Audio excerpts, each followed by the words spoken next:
The battle of Badr, the Prophet ﷺ cried the entire night before Allah. To the extent where Abu Bakr radiallahu anhu said that, "O Prophet of Allah, it is enough, Allah has heard you." How many of us are doing that? Till now we have not shaken up and woken up. See our masjid, Fajr time. All the masajid. Why haven't we woken up? Are we waiting for death to knock upon our door? Are we waiting for our children to be slaughtered?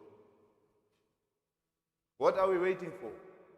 Are we waiting for Malakul Maut to come and wake us up at the time of Fajr? 95% of this ummah is not performing their salah. We want to draw the mercy of Allah. How do we draw it? At the expense of what? It is at the expense of missing our salah, they are suffering. It is at the expense of missing our deen, they are suffering. It is at the expense of us falling into riba and interest, they are suffering. May Allah Ta'ala forgive us, my dear respected elders and brothers. Wa akhiru da'wana alhamdulillah.